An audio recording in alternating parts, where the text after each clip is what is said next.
Орой минь төргийн үзэгчтэй Мэдлинк подкаст маань ээлж дугаараа үзэгч та бүхэнд хүрэхэд бэлэн болоод байна. Бид эрүүл мэндийн салбарын онцлог зочдтой, эрүүл мэндийн салбар, нийгмийн эрүүл мэндийн салбар дахь бодлого, санхүүжилт гээд олон чухал сэдвээр та бүхэнд бас нэвтрүүлгээ хүргэдэг.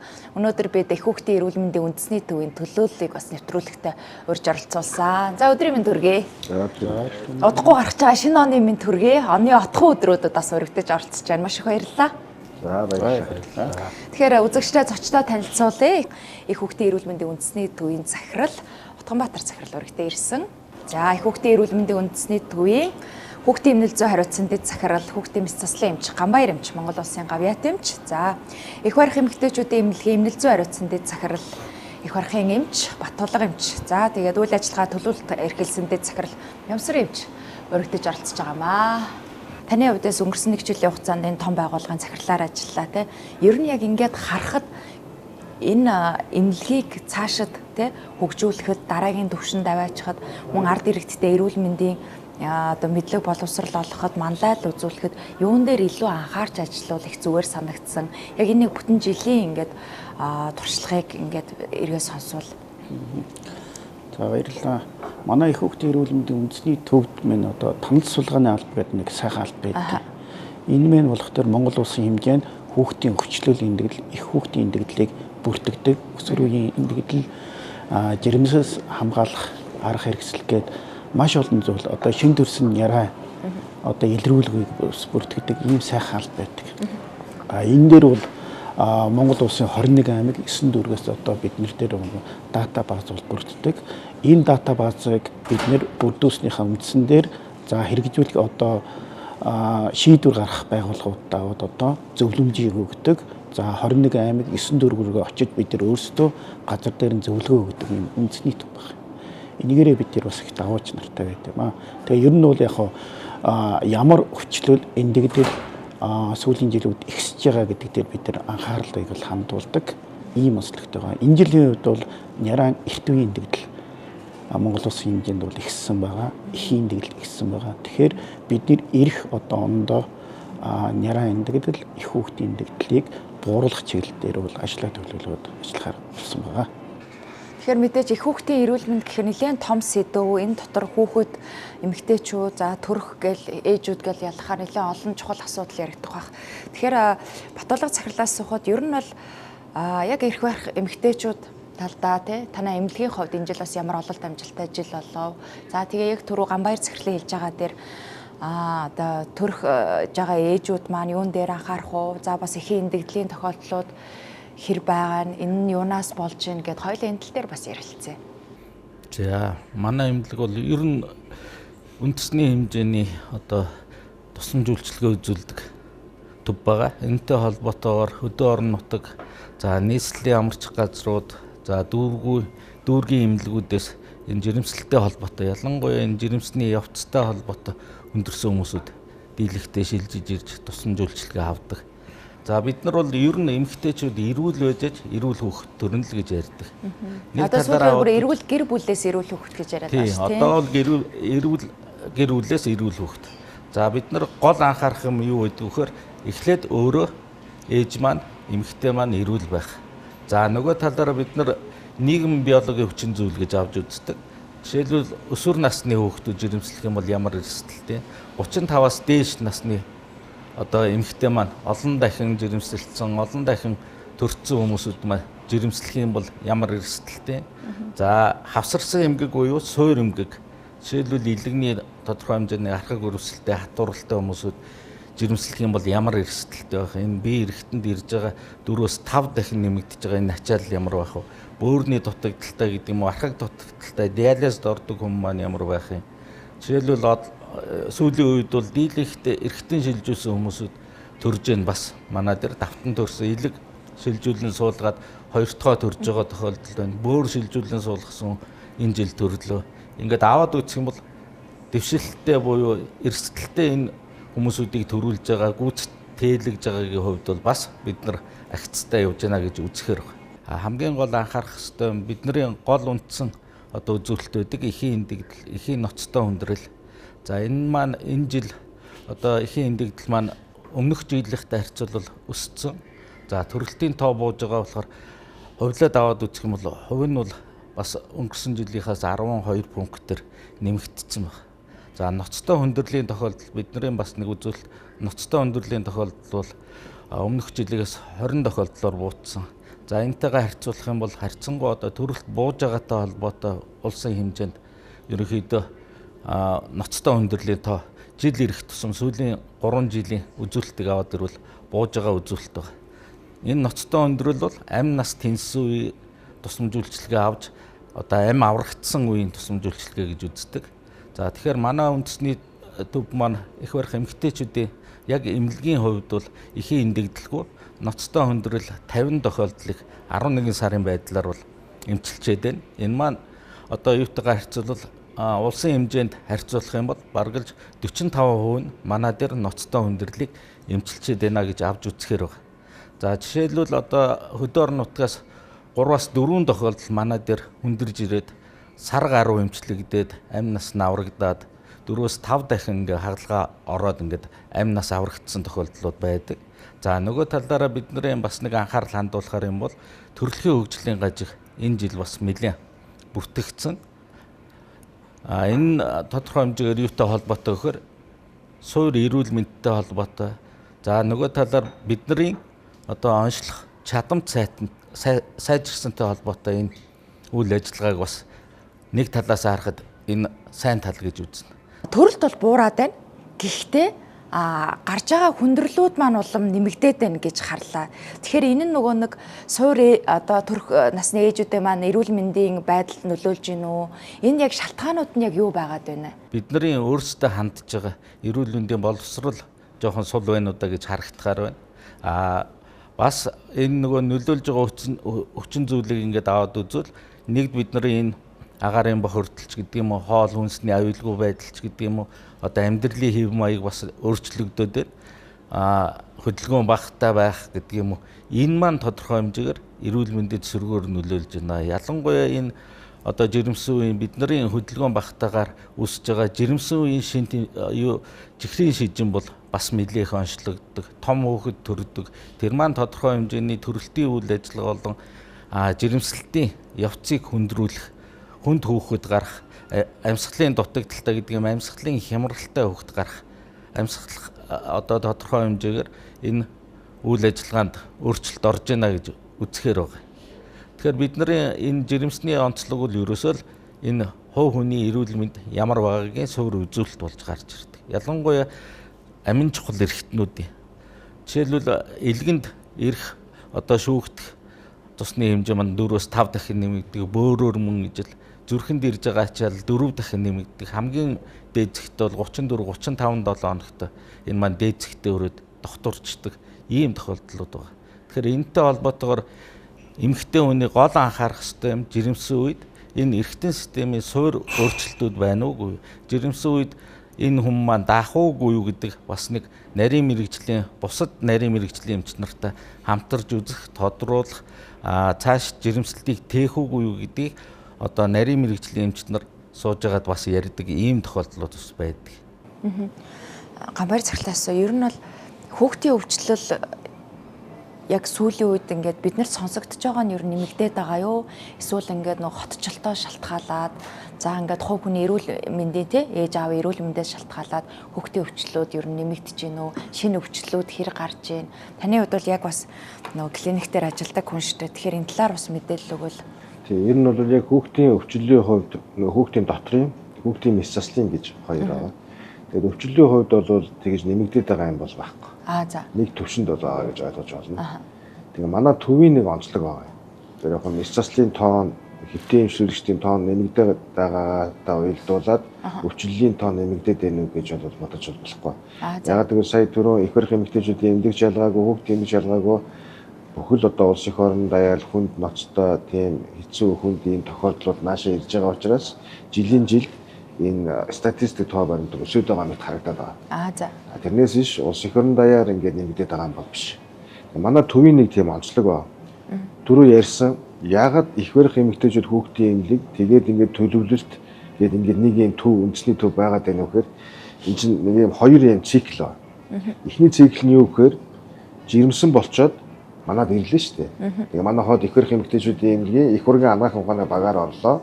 Гажигтай гэдэг нь онцлогдлоо. Тэгээ хяналтаа манайх эндээ хийн. Эндээ хийгээд хянсаар байгаа төрүүллээ.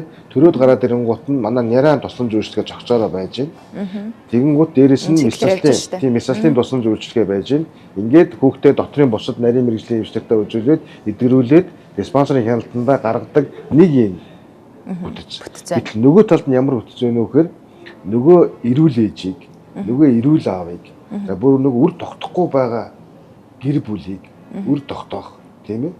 Өнгөд нөхөн үрж хүн төв. Тэгээд ингээд бүр үрийг бүр тогтоолгоод нөгөө эрүүл ээж аавыг бий болгоод тийм ээ. Тэгээд өөртөө хяналтаа хийгээд нөгөө өсвөр үеийн клиник нь одоо өсвөр наснда гол үйл ажиллагаа явагдана шүү дээ. Тэгээд энэ гэр бүл төлөвлөлтийн зааж өгөх нөгөө нийгмийн ажилтнууд сэтгэл зүй, сэтгэл засагч гээд энэ нь нэг ийм цогц. Тэгээд энэ хоёр чинь нийлээд ирэхээр яах вэ гэхээр бүхэл бүтэн үндэсний төвийн лавлгаа шатлалын тэгээд улс их орны хэмжээний болж. Энийний дээр чи юу вэ гэхээр нөгөө ерөнхийлөгчийн эрүүл Монгол хүн. Эрүүл Монгол хүүхэд. Тэгээд нөгөө талдаа нөгөө дөнгөж төрсөн яриад үзүүлдэг 6 скрининг шинжилгээ.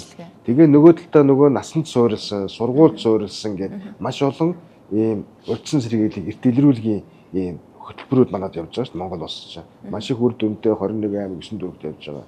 Нөгөө зүрхний эмг гэж эрт илрүүлдэг. Ийм 6 няраа скринингээр шин одоо эрт үед нь няраа үед нь нөгөө сохрлоос хамгаалах, нөгөө сонсголгүй байдлаас хамгаалах, нөгөө тархины ард түмний яриад байдаг нөгөө цусны тархины даралт эксик гэдэг байгаа. Дээрээс нь одоо нөгөө түнхний ултрал, нөгөө бодисын солилцоо, нөгөө нэг хоромсоом гений энэ олон эмэггүүдийн чинь няраа үед нь эхний 24 цаг дотор нь оншилж байна. Гэтэл манай их хөрх эмэгтэйчүүдийн салбар бол бүр хоромсоом гений чинь бүр жирэмсэн ураг багт нь оншилж байгаа. Гээд энэ бүгдийг чинь малгай нь улс их орон одоо юу гэдэг засгийн газар эрүүл мэндийн яам бодлогоор ингээд зохицуулаад манайх үндэсний төвийн хувьд улс их орон даяар энэ бүх зүйлийг практик болон бодлого одоо онол лекц энэ эдийн шинжилгээ судалгаа энэ талаар нь барьж явж байгаа гэсэн ийм учраас манай төвч их хүүхдийн эрүүл мэндийн үндэсний төв байна. Тэгээ манай подкаст маань статистик тоо баримт гэхээс илүүтэй нийгмийн эрүүл мэнд, урьдчилан сэргийлэлт, өвчлөлийн бүтэц тал руугаа тэгээд ард түмэнд эрүүл мэндийн боловсрол олгох энэ чиглэл рүү явж байгаа учраас би та бүхэнд одоо сэрэмжлүүлэх хэдэн өвчлөлийг одоо дурдъя гэж ингэж бодож байна. Нэгдүгээрт нь энэ хоол боловсруулах эрхтэн тогтолцооны гадны биед, хоёрдугаарт нь амьсгалын эрхтэн тогтолцооны гадны биет гэж сэргийлж болох юм эмгэг байна. Өөрөөр хэлбэл өвчлөлийн өндөр хувийг эзэлдэг. Тэгсэн мөртлөө өвчлөлийн 20 орчим хувийг эзэлдэг. Нийс заслын эмгэгтэй хүүхдүүдийн өвчлөлийн 20 орчим хувийг эзэлдэг. Дээрээс нь энэ хордлогууд байна. Өөрөөр хэлбэл эмийн хордлого. За мөн янз бүрийн бодисоос хордох. За мөн хоолны хордлого. Энэ яаралтай тусламжаар үзүүлж байгаа хүүхдүүдийн бас нэг 20 орчим хувийг эзэлдэг. Энэ хоёр бол сэргийлж болох юм өвчлөл. Бөгөөд одоо энэ эрүүл мэндийн боловсрал, энэ аав ээж асран хамгаалагчны одоо анхаарал болгоомжгүйгээс болж эрүүл сар бол өсөн дөрөнж байгаа хүүхэд өвчтөй болж болох ийм аюултай эмгэгүүд байна. Тэгээ гол нь энэ ямар учир шалтгаантай байна вэ гэхээр бид нэр одоо бага насны хүүхдийг гэртээ харж байгаа хүмүүс бол анхаарал болгоомжтой байх хэрэгтэй. Өөрөөр хэлбэл энэ газар байгаа ширээн дээр байгаа ямыг бол хүүхэд бол амаараа мэдрэх гэж үздэг хамгийн түрүү. Бид нар бол хараал нүдэрээ мэдэрнэ шүү дээ. Тийм ээ болохгүй гэдгийг. Гэтэл хүүхэд бол амаараа барьж гараараа тэмтэрж үздэг. Тэгээд амандаа хийгээд одоо идэж болохгүй зүйлийг одоо идэх юм уу тийм ээ. Энээсээ болоод хоол боловсруулах эрхтэн тогтолцоо хүнд эмгэг тусна. За яг одоогийн байдлаар бол гадны биетийн улмаас эндэх тохиолдол бол харьцангуй багассан. Гэхдээ бол жилдээ 0-2 тохиолдол бол байна. Тийм учраас бүгдээрээ энэ сэрэмжиж болох, өвдөж болохгүй байж болох энэ өвчнөөс сэргийлэхийн тулд одоо бага насны хүүхдийг насраа хамгаалж байгаа, гэр орондоо харж байгаа ийм хүүхдүүдийг бол насраа хамгаалагчд маань анхаарал болгоомжтой байхыг нэгдүгээр сануулъя гэж бодож байгаа. Хоёрдугаарт нь манай хүүхдийн эмнэлгийн яаралтай тусламжийн дасгаар ирж байгаа хордлого онцтой хүүхдүүд. Эмэнд хордож байна. За хоолнд хордож байна. За мөн одоо бусад ийм бодиснуудад хордох ийм тохиолдлууд байна. Зүгээр нэг жишээг би бол тодруулж хэлье гэж ингэж бодож байна. За ямар нэгэн эмийн бодисыг манай эмээ өвгөнөр ялангуяа даралтны эм тийм ээ. За мөн одоо энэ нөгөө цусны судасны хатуур эмгэг уудаг эмнүүдийг бол гэрээр маш их хэрэгэлдэг. Тэгээд энийг одоо ил задгаа тавьсан байж идэг. Хүүхэд гар хурж болохоор газар тавьсан байгаатай холбоотойгоор тэрийг хүүхэд бол нэг ууж яхад нь одоо идж уудаг юм гэж ойлгоод бага насны хүүхэд аваад олноор нь уух ийм тохиолдлууд гардаг. Өөрөөр хэлбэл хоногтоо 24 цаг гэж бодох юм бол 2-4 хүүхэд дунджаар одоо энэ хордлого болмоос эмийн хордлого болмоос ирж тусламж үйлчлэгээ авдаг баг. Гэх мэтлэн одоо энэ сэргийлж болох өвчлөлөөс хамгаалах нь одоо манай төвийн манай хүүхдийн эмнэлгийн бас одоо ард түмэн рүүгээ хандсан нийгмийн шин чанартай улсын сэргийлэх эмгэгүүдийн нэг болж байгаа гэж ингэж ойлгож байна. Ер нь их хүүхдийн эрүүл мэндийн үндэсний төвийн одоо яг энэ үйл ажиллагаанууд дээр ямар арга хэмжээг илүү их авч хэрэгжүүлэхээр төлөвлөж гин өмнөх төлөвлөгөөнүүдийн биелэлт гээд ингээд хойлоо ер нь яг нэг юм том зургаар яриул. Хүүхдийн эрүүл мэндийн үндэсний төв бол яг их барих эмэгтэйчүүд хүүхдийн тусламж үйлчилгээг үндэсний хэмжээнд үзүүлдэг юм улсын юм онцгой чухал юм объект болохын хувьд бүх энэ үйл ажиллагааг үндэсний хэмжээнд том зургаар нь харах хэрэгтэй юм байгууллага байдаг. Хийж байгаа төлөвлөлтөн ч гэсэн 21 аймаг 9 дүүрэг гэдэг улсын хэмжээнд нэгдсэн байдлаараа хангах энэ чиглэл бодлого руу ер нь бид бүхэн явах ёстой маа гэдэг зүйлийг энэ өнгөрсөн одоо энэ онд дүгнэлт хийгээд яг энэ их барих эмэгтэйчүүдийн илрүүлэг нэг бүрэлдэхүүний арга хэмжээнд дээр ямар асуудал дээр бид нар анхаарах ёстой юм бэ гэдэг энэ эрт илрүүлгийн энэ онцлогоо хэмжлэгэн дээр их барих эмэгтэйчүүдийн эмнэлгийн хувьд авах үзэсгэлэнт бол маш сайхан одоо шинэ технологиудыг нэвтрүүлж байна. Урагт нь багт нь за яг төрсний дараа нь ямар эмгэг байна, ямар эсэлтэй зүйл гэдэг дээр улс их орны одоо дэмжлэгүүд, олон улсын байгууллагуудын ханд тусламжаар шинэ юм технологиуд бас нэвтэрсэн бас ийм онцлогтой жил байна. За өнгөрсөн онуудад маш олон сайн сайхан зүйлүүд хийгдсэн. Тэр ажлын үр дүн ч гэсэн энэ жилүүдэд гарч байна. За эх жилүүдэд ч гэсэн сая манай Батулга захирлын ярьснаар их барих эмэгтэйчүүдийн чиглэлээр бол бид нарын яг эмэгтэйчүүдийн яг жимсний авц илрүүлж байгаа одоо энэ онцлогоо хэмжлэгэн дээр бол одоо өсрөнгүй юм одоо хөгжил бий болоод ирчихлээ. Тэгээ ингээ ирэхээр бид нар бол энэ эрсдлийн түвшин бол үндсэндээ буурах юм бас юм чухал ач холбогдолтой болоод ирчихлээ. Манай анагаахын удамзуун лабораторийн хэсгээр, жимсний хяналтын хэсгээр маш олон одоо дэвшил технологиуд бий болоод ирчихлээ. Тэгээд төр засаг маань ч гэсэн энэ дээр бас нэлээд анхаарал явж байгааг үр дүн бас гараа явж байна буюу. За бидний хувьд бол төлөвсөн төлөвлөгөөнд бас биелээд хэрэгжих бүрэн юм боломжтой сайхан одоо өнгөрсөн жилүүдэд ч гэсэн юм сайхан ирээдүй одоо гэрэлт ирээдүй бий болж байна гэж харж байна.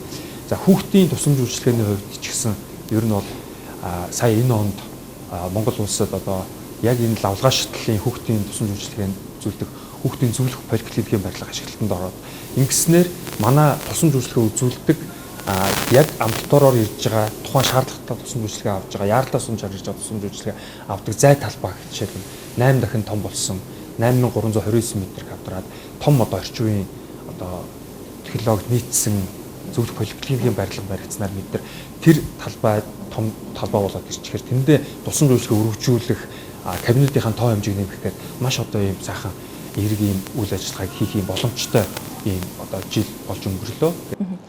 Яг хүүхдийн эмнэлгийн тухайд гэвэл энэ жилийн хувьд те ямар шин технологи нэвтрүүлв. За ингээд хамтын ажиллагаа, эмч эмнэлгийн ажилчдаа сургах гэ те энэ яг твшилттэй зүйлүүд нь энэ жилийн хувьд юу байв? Тийм энэ жилийн хувьд хүүхдийн эмнэлгийн хувьд бол нийтдээ 10-аад шин технологиг нэвтрүүлсэн ийм жил болсон. За хамгийн нэгдүгээр одоо онцлог шин технологи бол хүүхдэд анх удаа их хүүхдийн эрүүл мэндийн үндэсний төвд амьд донороос бөөр шилжүүлэн суулгах эмчилгээг хийсэн. Энэ салбар дундын хамтын ажиллагаа гэдэг дараа нь яригдана. Манай төв чинь бас нөгөө хийж чаддаг юм гэж байна. Манай төвийн онцлог гэж байна. Гэтэл нөгөө талдаа улсын 1-р төв эмнэлэг, улсын 3-р төв эмнэлэг, улсын 2-р төв эмнэлэг хамтар судлалын бас онцлогтой. Тэгэхээр бид нэр эднэртэйгээ хамтарч нийлж мэддэг чаддаг бүхнээ нийлүүлээд Монгол улсын хүүхдийн төлөө одоо ажиллах хэрэгтэй. Тийм учраас манайх бол энэ чин технологиудыг ихэнх нь бусад эмнэлгүүдтэйгээ хамтарч хийдэг. Бөөр шилжүүлэхийг бол улсын 1-р төв эмнэлгийн бөөр шилжүүлэн суулгах багтаа хамтарч хийсэн. Илэг шилжүүлэн суулгах эмчилгээг бас хийсэн. Бас мөн илэг шилжүүлэн суулгах улсын 1-р төв эмнэлгийн багтаагаа хамтарч хийж байгаа. За саяхан бид хөгжлийн бэрхшээлтэй хүүхдүүдэд ийм түнхний, ширмэсний мөн шагаа өвдөгний үеийн сонгууд байна. Та бүхэн мэдж байгаа одоо хөгжлийн бэрхшээлтэй тэрэгэн цэртэй хүүхдүүд сонгог заслын эмчилдэг, бис заслын эмчилгээг гэмтэл сонгог асуудлын үндэсний төвийн хамт олонтойгоос хамтарч хийсэн. За мөн цусны хавдар эмгэгүүд байна. Энэ эмгэгийг одоо гадаадад явж эмчлэгдэж байгаа 200-аас 300 сая Монгол төгөөгөр орж байгаа энэ үүдэл шилжүүлэн суулгах, ясны ч юм уу шилжүүлэн суулгах энэ мэс заслын юу энэ эмчилгээ байна. Энэ эмчилгээг манайх одоо улсын 1-р төвлөрөлтөд хамтарч бас хийгээд явж байна. Дээрээс нь өшөөний шинэ технологи юу вэ? Зүрхний мэс засал, мэдрэлийн мэс засал хүүхдийн. За энэ чинь ерөөсө 3-р төвлөрөлт дээр л төвлөрөл байгаад байдаг. Зүрхний мэс засал, мэдрэлийн мэс засал. Энийг бид нар төвлөрлийг сааруулах нөгөө гадаадраа маш их явж эмчлэгддэг ийм хүчнүүд байдаг. Тархины хавдар энэ нөгөө нуруу нуусны язаар тайрах мэс засал, за мөн зүрхний төрөлхийн гажигуд гадаад их явж эмчлэгддэг. Зүгээр нэг тоо баримт хэлэхэд манай эрүүл мэндийн яамны дэргэд манай эрүүл мэндийн хөгжлийн төвийн дэргэд энэ гадаадад эмчлэгдэх эмчилгээнийг одоо зохицуулдаг юм алба байна. Жилдээ нэг 4-5 удаа хуралдана. Бүхэл одоо том эмнэлгүүдийн гадаад эмчлэгдэж байгаа хүмүүсийг одоо үйл ажиллагааг зохицуулдаг. Энд бол жилдээ энэ мэдрэлийн мэс заслын эмгэггүй болмоос хүүхдийн маш олон хүүхдүүд одоо гадаад явж эмчлэгдэж байна. Энийг бид нэр цөөрүүлэх юм бол манай төвийн үүрэг. Тэгвэл манай 3-р төвийн үүрэгтэйгээ хамтраад одоо өнгөрсөн жилээс эхлээд бол шинэ технологиуд нэвтрүүлээд эмчилгээнүүдийг хийгээд эхэлсэн байж байгаа. Одоо бид нар сая эрүүл мэндийн яам манай төвийн захирлын тушаалаар хүүхдийн мэдрэлийн мэслийн дасгийг шинээр байгуулсан. Цоошин бүтцтэй оруулаад урд нь байдаггүй байсан. За ингээ улсын 3-р төвлөрөлтөйгээ хамтраад бид нэр хүүхдийн мэдрэлийн мэс засал, өөрөөр тархи нуруу нугас, нөгөө тархины усчлалт, нөгөө тархины хавдар, тархины одоо цус харвалтууд, за мөн одоо энэ цаас ажилттай хүүхдүүдэд хийдэг мэс заслуудыг одоо бид нэр хийгээд эхэлсэн байна гэж бодлоо. Ийм олон шинэ технологиудыг энэ жил нэвтрүүлсэн. Ийм жил бас. Би яхад нэг яг нийгэм эрүүл мэндийн талдаа нэг асуулт асууч. Нөгөө зарим нэг зүйл ингээд нэг байнга яригадаад тахаар сүулдэ ингээд нэг байдаг юм шиг нэг юм ойлголттой болчдөг штэ. Тэгэл хүүхэд тархины даралтай гэнэхэр ингээл хүүхэд толгол тархины даралтай байдаг. Ингээл түнхний болтол гэхээр ийм гээл нэг ийм ойлголт байгаад байд. Одоо за яг угаасаа хүүхэд толгол ингэдэг гэсэн, хүүхэд толгол нээл гидсэнд үрдэг гэсэн, ингэдэг гэсэн гэж явж хагаад бүр хүндрэх ийм шалтгаан болдог ийм зүйлүүд дээр одоо ингээд анхааруулга зөвлөгөө өгвөл надад сүүлийн үед их ингэ сонсогдоо. Одоо ээжүүдийн группэн дээр зүгээр угаасаа л бүх хүүхдүүд тэгдэг. Гээл нэгээ тайвшруулаад нэгэндээ зөвлөгөө өгөөл. Хүүхдийг бол хүүхдийн эмчил үзэж зөвлөгөө өгч эмчлэн штэ. Тэрнээс хин нэгэн өөр эмч. Эсвэл ээжүүд хоорондоо. Жишээ нь хүүхдийн бөөрийн мэс заслын эмгэгийг хэн эмчлэх вэ гэхээр хүүхдийн бөөрийн мэс заслын эмчил эмчлэх байхгүй. Тийм, хүүхдийн зүрхний эмч биш. Хоёрдугаарт нь насан туршидын эмч, өөрөөр хүүхдийн бөөрийн мэс заслыг олгоход сураагүй хүн, мэрэгжил дээшлүүлээгүй хүн эмчилж болохгүй. Гэтэл одоо манай энэ хувийн эмнэлгүүдэд байж байгаа штэ. Одоо нөгөө тэрхий арсыг авдаг, энэ мэс заслыг хийдэг. Ийм хүүхдийн. Энийг бол хүүхдийн мэс заслын эмч, тэр дундаа хүүхдийн бөөрийн мэс заслын эмч хийн. Гэтэл өөр төрлийн эмчнэр одоо өөрөөр хэлбэл энэ эмчилгээг хийх гэдэг байхгүй. Тэр чинь яг саяны таны ярьсан тэр хятадд гарсан хууль байна шүү дээ. Энэ бол манай ч гэсэн удахгүй гарах байх гэж ингэж бодож байна. Өөрөөр хэлбэл бид нэр улам л одоо энэ эмчилгээ үйлчлэгээ нарийнсан. Тийм ээ. Тийм учраас одоо мэрэгжлийн биш хүмүүсийн зөвлөгөө болов буруу гэдэг байна. Сая ярьсан тархины түвшин төрөгчийн дутмагшил улмаас одоо хүүхдэд эмгэгүүд үүсч боллоо. За түүхний бас эмгэгүүд байна, төрөлхийн. Энэ бүгд яг гол шалтгаан юу байна вэ гэхээр манай их барих эмэгтэйчүүдийн хэсэгт байдаг дутуу төрөлт байна. Гол шалтгаан. Тийм үстэй баталгаа гэж. Дутуу төрөлтөөс болж энэ саяны эмгэгүүд чинь үүсгэж байдаг байхгүй. Эрүүл ээжээс эрүүл аваас эрүүл хүүхдэл төрнө шүү дээ. Гэтэл энэ дутуу төрөлтийн шалтгаан сая баталгаа юм чи ярьсан. Нөгөө л эрүүл биш ээжүүд. Өөрөөр зүрхний эмгэг жирэмсэн. Дотоод шүүлийн эмгэг жирэмсэн. Өөр шийдлийн замын эмгэг жирэмсэн гэд энэ нөгөө нэг өөр халдвартай байгаа. Өөр эмгэг суур өвчтөний улмаас дутуу төрөлт байна. Дутуу төрөл юм бол саяны таны асуугаад байгаа эмгэгүүд төрөлхийн байж болно гэсэн үг. Тэрийг бид нар эрт илрүүлэхийн тулд энэ улсын их орноос тэр скрининг буюу няраа байхад нь эхний хэдэн цаг хоногт нь энэ эмгэгүүдийг илрүүлээ гэд ингээд үүрэг өгсөн. Энэ манай үндэсний төвийн гол хийдэг ийм ажил. Бусад бүх төрхүүд хийж байгаа. Нэгдүгээр амарч, хоёрдугаар амарч, гуравдугаар амарч орон нутгийн төрхүүд бүгд энэ скринингүүдийг хийдэг. Яагаад эрүүл аав ээжээс эрүүл хүүхэд гээд байгаа таны хэрэгжилж байгаа хорц уршил өвчин эмгэг хүүхдийн чинь одоо өвчлөл те ирээдүйн тэр хүүхдийн чанартай амьдралд ямар сөрөг нөлөөллийг бий болгоод байгаа яагаад жирэмсний хяналт гэж байгаад байгаа юм те гэтэл одоо нэг сартаа ч юм уу тэдэн сартаад хянуулгууд явж байгаад нэг 7-8 сартаад очичдаг одоо ээж аваад байгаад нь шүү дээ те Энэ жилийн эхийн эндэгдлийн онцлогийг хэлчихвэл зөв болов уу гэж би бодлоо дотроо сууж байгаад. Яагаад гэвэл эхийн эндэгдэл нэмэгдсэн. Бидний энэ жилд нэг 12-20 идэл гардаг. Энэ жил бол өнгөрсөн жил бол 13 гарч ирсэн. Одоо энэ жилийн хувьд бол 17 4 тохиолдлоор нэмэгдсэн. Тэгэхээр энэ жилийн онцлог гэдэг маань эрт үедээ эндсэн 9 тохиолдол байна. Эрт үедээ гэдэг маань зарим нь одоо тодорхой хэмжээгээр жирэмснээ мэдэхгүй. Эсвэл яг жирэмсэн болоод хавсарсан эмгээрээ би түрүүнд дурдсан сахартай гэдэг юм уу сүрьетэй эсвэл одоо тодорхой хэмжээний эрэгтэй системийн дутагдaltaй байжгаад жирэмслээд тэрийг үндсэн эмчилгээ хийж идэл нөгөөх маань өсөлтгүй болоод зулбдаг. Тэрнтэй холбоотойгоор дараагийн арга хэмжээ буюу эрэгтэй системийн үйл ажиллагааг сэргээх энэ эмчилгээ хийж байгаад энтчиж байгаа тохиолдол байна. Нөгөө талаараа энэ нийгмийн үзэгдэл болоод байгаа энэ архитекттай холбоотой хор зуршлуутай болох тамхитай сүүлийн үед одоо залуу охтууд аягүй их тамхи татчихжээ. Тэгээ яагаад гэвэл энэ эндсэн тохиолдол 3 шүүх эмнэлгээр орцсон байдаг. Жирэмснээ мдээгүй байдаг. Тэгээ ингээд задлан шинжилгээгээр буюу шүүх эмнэлгийн дүгнэлтээр гараад ирэхээр хөнгөн хэлбэрийн согтолтой согтолтын зэрэгтэй гэсэн мөртлөө умаадаа жирэмсэн гараад ирсэн. Ийм 3 тохиолдол. Гэрийн эндэгдлүүд бас энэ ч нэмэгдсэн. Тэгээд яагаад эрт үедээ эндэд нөхөр тодорхой хэмжээгээр одоо оюутан эмэгтэй маань гэртээ байж байгаад энтцэн мөн гэрийн эндэгдлийг бол шүүх эмнэлэг бас задлан шинжилгээ хийдэг. Тэгээд задлан хийгээд ирэхээр жирэмснээ мэдээгүй эрт үеийн жирэмсэн умаад нь өрөө хөргөлийн юу явж идэг. Тэгэхээр энэтэй холбоотойгоор миний хэлэх гээд байгаа нийгмийн эрүүл мэнд гэдэг юм уу энэ нийгэмд тохиох гээд байгаа юм маань нэгт хорт зуршил маань энэ жирэмслэлт одоо төрөлтөнд эрсдэл байдаг юм а гэдгийг бас нэг анхаарах хэрэгтэй. Нөгөө талаараа нөхөн үрчхүүн насны эд эмэгтэйчүүд маань энэ гэр бүл төлөлтийг бас зөвөр хийхгүй бол энтцэн хойно ингээ оншилж байгаа тохиолдол баггүйгээд байгаа байхгүй. Тэгээ миний түрүүнд дурдсан эрт үедээ энтцэн энэ 8-9 тохиолдлыг бид нар яаж ийнэ вөхөр нөгөө хавсарсан эмэгт түрүүн би дурдаад байсан зүрх судасны хүнд хэлбэрийн гажигтай хүн маань жирэмслээд гэртээ энтцэн тохиолдол. Эсвэл тодорхой хэмжээний одоо хөдөө орон нутгийн алс хол амьдардаг эмнэлгийн тусламж авах боломж жоохон сул байгаа хүмүүсүүд гэртээ хүндрээд энтчдэг мөн зүрх судасны эмгэгтэй тохиолдол энэ донд бас тохиолдсон. Тэгээ ингээ аваад үзэх юм бол ер нь одоо жирэмслэлт эхийн эндэгдэл ноцтой хүндрэл бол нийгмийн тойл гэж үздэг байхгүй. Тэгээ энэтэй холбоотойгоор эхийн эндэгдэл нэмэгдэж байгааг гол одоо бидний тохиох гээд байгаа юм маань хувь хүмүүсүүд бол эрүүл байх хэрэгтэй, жирэмсэн болох юм бол эрт хяналтанд орох хэрэгтэй. Түрүү өөрөө таны дурдсан одоо нөгөө төлөлгөөтөөр жирэмслэх аль болох нөгөө хорт сурчлаа жоохон орхиж байгаа тамхи татдаг бол одоо тамхиа багасгадаг, хоригддаг. Энэтэй холбоотойгоор жирэмсэлдэг гэдэг юм уу? Ийм юмуд бас байна.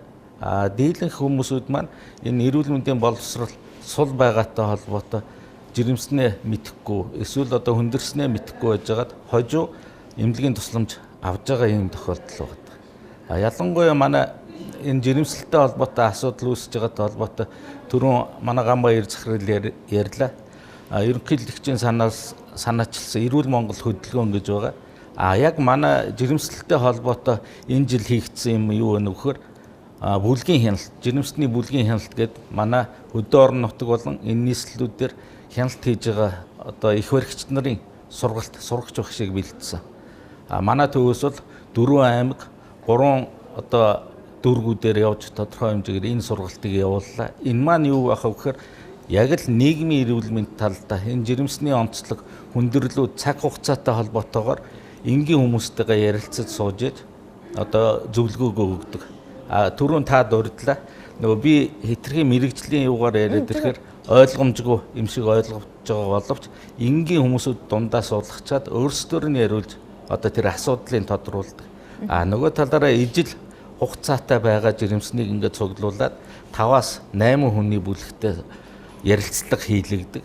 Эмч нь бол үзлэгээ хийчихэд яг одоо жирэмсний бүлгийн хяналтын үг бол одоо хянж байгаа их баригч маань тодорхой хэмжээгээр чиглүүлдэг, аюултай шин тэмдгүүдийг ойлгуулдаг. За гэр бүлд нь хэрвээ шаардлагатай бол тэрийг тодорхой хэмжээгээр хамт сууж агаад ярилцдаг. Ийм бас одоо жирэмсний хяналтыг сайжруулах Нөгөө талаараа эрүүл мэндийн боловсрол олгох энэ талаараа бас нэг арга хэмжээ энэ жил манай төв бол хийгээд байна. Сая Батлуу захирлын ярьж байгаа дээр нөгөө нэг гэрийн эндэгдэл гэж штэ. Энэ ээж дээрээс гадна хүүхэд дээр бас гартай. Нийт эндэгдлийг ингээ аваад үзэхээр 49% орчим нь Улаанбаатар хотод, 51% орчим нь орон нутгад гараад байгаа байхгүй.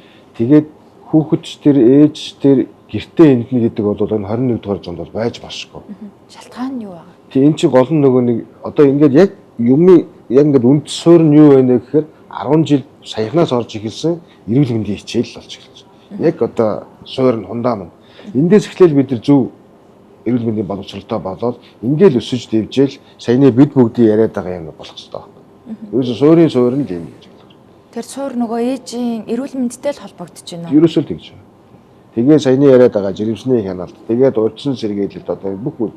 Тэгээ манайх нөгөө нэг юм маш том газар нутаг их томтой. Тэгээд тархаа бутрахаа амьдэрдэг. Одоо уулын мухард байгаа нэг малчаа айлын хөөхд жирэмсэн байна. Тэгээд нөгөө баг сумруугаа ирж хяналтанд орно шүү дээ. Тэгэхээр бидний бас нэг манай төвийн гол нэг зорилго юу гэхээр орон нутг руу чиглэсэн сургалт авах. Өнгөрсөн жил бид нэр гэхэд бол 2025 онд гэхэд бол нийтдээ 57 сургалтыг хийсэн. Манай төвийн үйл ажиллагаа энэ бүгд хөдөө орон нутаг сум дүүрэг рүү чиглэсэн. Өөрөөр хэлбэл ягаад ийм олон сургалтыг хийгээд байна гэхээр яг энэ эхийн эндэгдэл их хүүхдэд яриад үзүүл эмнэлгийн тусламжийг сайжруулах энэ бүх чиглэл рүү бидний хийх ёстой нэг ажил бол сургалт. Өсвөр насны жирэмслэлтийн асуудал, төрөлтийн асуудлууд бас манай нийгмийн хувьд хэмжиг сэдв байгаад байна. Энэ тал дээр би бас танаас нэг тодруулга авъя. За энэ жил манай одоо төв маань энэ өсвөр насны жирэмслэлт болон төрөлтийн талаарх одоо судалгаа хийсэн байдаг. Энэ тодорхой хэмжээгээр одоо юу гэдгийг өсвөр насны хүмүүс жирэмслэлийг тэр болгон төрдөг. Ягаад гэвэл өсвөр насных нь дийлэнхтэй одоо бие организмын онцлогоос бүрэнгүйцэд одоо энийг тээх боломжгүй хүмүүс бас байдаг. Энтэй холбоотойгоор нөгөө манай эрүүл мэндийн сайдын тушаал байдаг. Хожуу хугацаанд жирэмслэлт таслах заалт болдог. За тэгээ ингээд аваад үзэх юм бол өсвөр насны жирэмслэлтийн тоо бол нийт төрөлтөд харьцуулаад аваад үзэх юм бол нэг 4-5% л эзэлдэг. Гэхдээ дийлэнх нь түрүүн би дурдлаа. Бүрэнгүйцэд тээх боломжгүй үр хөндлөлтөөр одоо төгсөгдөг. Энийний ард юу байдаг вөхөр нөгөө бэлгийн хүчирхийл, үсээгүй жирэмслэлт. За дээрээс нь тодорхой хэмжээгээр нөгөө хожуу энэ мэдсэнтэй холбоотой гэр бүлийн энэ үйл ойлголцол үүсэж байгаа ийм юмуд байгаад байгаа. Тэгэхээр би энэ нийгэмд юу хүргэмээр байна гэхээр энэ сүүлийн одоо жилийн хувьд бол энэ охтын жирэмслэлтийн хожуу тасалж байгаа тоо буурахгүй байна. Нөгөө талаараа хожуу энэ насан туршаагүй хүүхдүүд энэ хорц зуршил гэдээ ярьсан. Түрүүн арх тамхи гэдээ ярьчихлаа. Энэ жилийн дөрвөн тохиолдол хар тамхитай холбоотойгоор таслагдсан юм тохиолдол. Тэгэхээр энэ бол үнэхээр одоо юу гэдгийг цаашд бас бид нар анхаарч явах болохгүй бас нэг тохиол болов гэж бодоод байгаа. Цаашаа улам нэмэгдэх болов.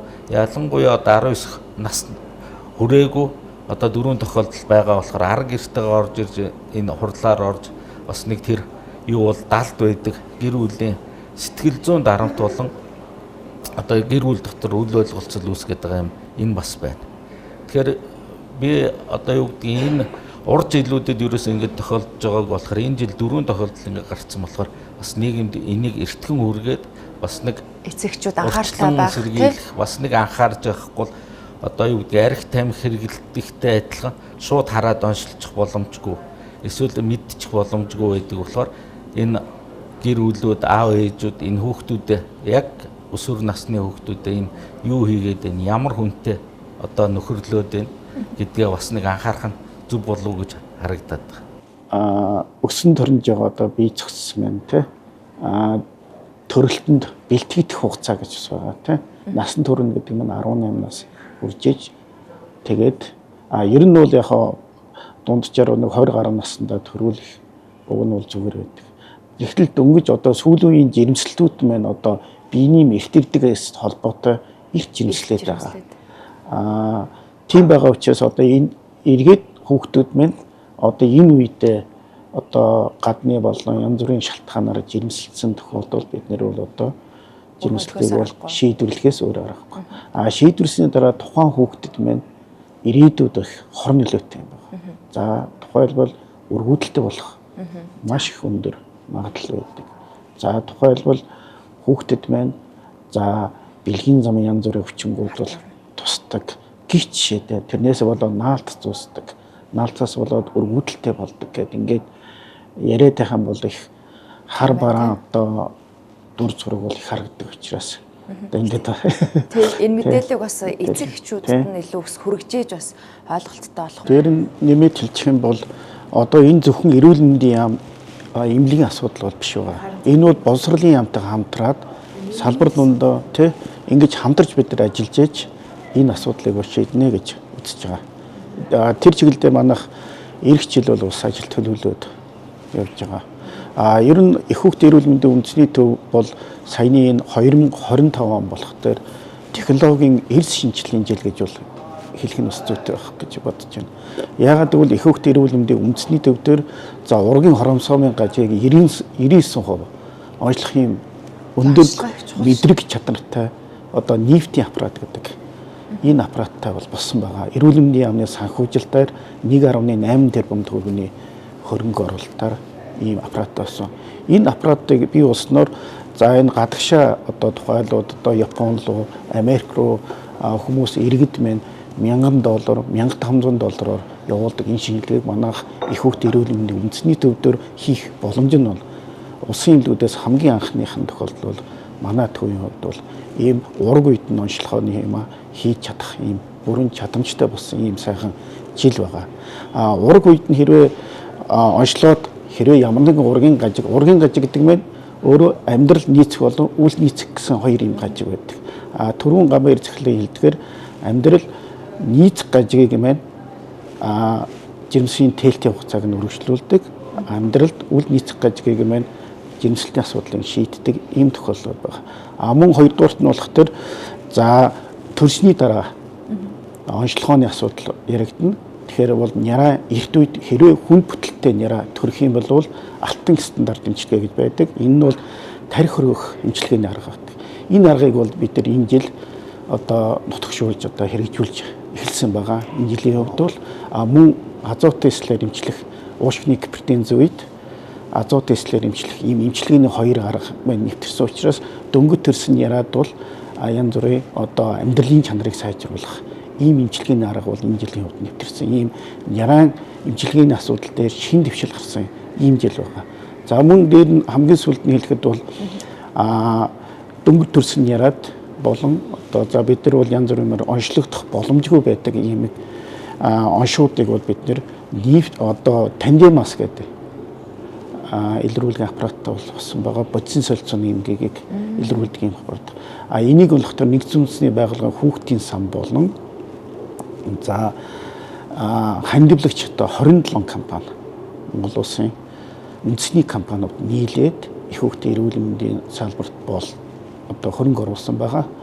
Энэ аппарат маань бид нэр одоо бодисын солилцооны янз бүрийн эмгэгийг бол Монгол улсын хэмжээнд бол илрүүлж цөөхнийг илрүүлдэг байсан. 1-4 төрлийн бодисын солилцооны эмгэгийг илрүүлж чаддаг байсан бол одоо 30 төрлийн эмгэгийг илрүүлэх ийм боломж бүрдсэн байгаа.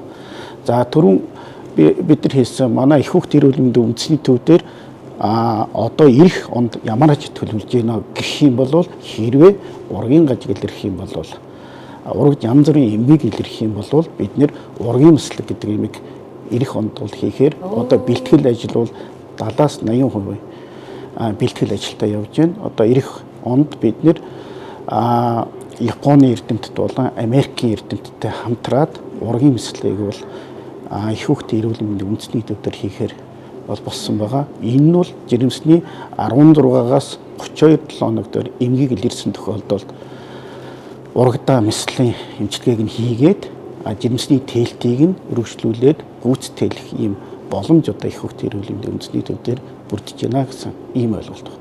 За түрүүн гамбар захирлын хэлдгээр шин технологиг хөгжүүлсэн гэдэг дээр бол нэг жишээ татаж хэлхийг хүсэж байна. Манай төв зөвхөн салбар дундын хамтын ажиллагаа биш.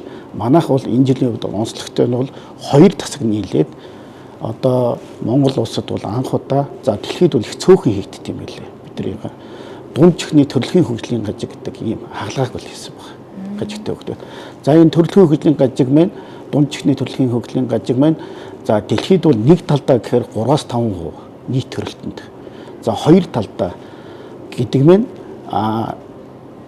хоёр талдаа гэдэг чинь за нэгээс 1.7% тохиолдог гэсэн ийм тоо баримт байдаг. Жишээлбэл Монгол улсад 60,000 хүүхэд төрлөө гэхэд 20 тохиолдно гэсэн үг. За тэгэхээр энэ төрөлхийн гажиг маань ямар учиртай юм бэ гэх юм бол гадна дэлбээ байхгүй. За алах төш дөрөө байхгүй. За тэгээд чихний юм сууг байхгүй. Ийм төрөлхийн хөгжлийн гажиг байна. Энэ гажигийг бол манай чих хамаар хоолны мэслийн тасаг, эрүүн нүрийн мэслийн тасгийн хамт олон байна.